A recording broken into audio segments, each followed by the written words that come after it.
Joining me now is Woody Johnson, former U.S. ambassador to the United Kingdom and co-owner of the New York Jets. Woody, you had a wonderful relationship with the Queen. We're showing some of the pictures of the two of you now. Tell us about her and as you got to know her. Well, the first time I met her, you give each ambassador gives her your letters, your credentials, and then you have a short conversation. And at that meeting, which is pretty exciting at Buckingham Palace, I asked her if we could have dinner together and she could bring some of her friends. And she said, "I'd love to, but let's have your friends instead." So some of those pictures that you see, I think, are part of that evening. So about a few months later, she came over, and I got to know her and see her among a few of the friends that she brought as well. And you could see just all the things you talked about: the resolve, the humor. Yeah, you got to be on your toes. You had to be on your toes with her. She was very, very quick.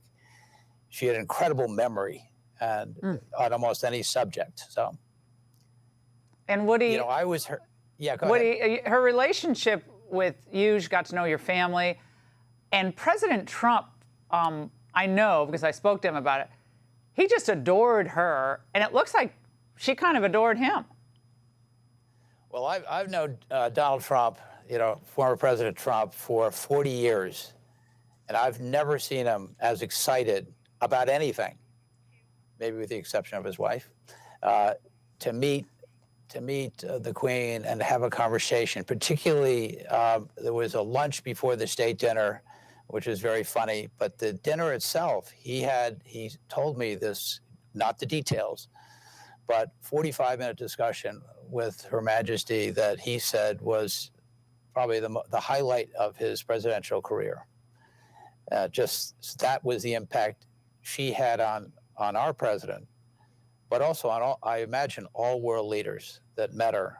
I know Mike Pompeo met her and people of the administration, and they were all wowed by this pledge at 14 to serve her entire life, long or short, the people. And she did. Her 2 days before she died, she had a meeting with Liz Truss, the new prime minister, and Boris Johnson, the outgoing prime minister. So to the very end, she served, and just what an example. What do you think, Woody, will change with Charles as king? Well, I think, the good news about her life and what she's done is it lays out a pretty good path forward. She changed with the times. She has a lot of young people around her, so she gets different points of view. And I think King Charles now will do the same. I've met him, and the president's met him. We like him, and very smart, and I think he'll do an excellent job. Woody, the end of an era, though, with Queen Elizabeth's passing. I mean, we had Gorbachev die, a week or so ago. Those are kind of the last two very influential people of the 20th century still alive, I believe. Jimmy Carter, obviously, but I think Elizabeth and Gorbachev in their own ways had profound influence. Well, and there's really nobody like Elizabeth II. There's really no equivalent in the world. In my eyes, and in the president's eyes, said she's never done anything wrong.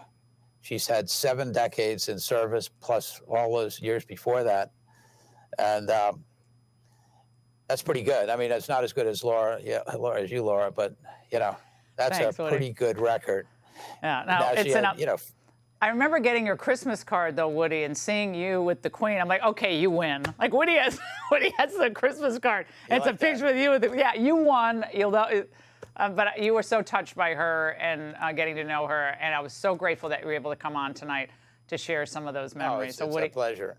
Woody, thank you so much. Thank you so much. Thank you very much. Hey, Sean Hannity here. Hey, click here to subscribe to Fox News YouTube page and catch our hottest interviews and most compelling analysis. You will not get it anywhere else.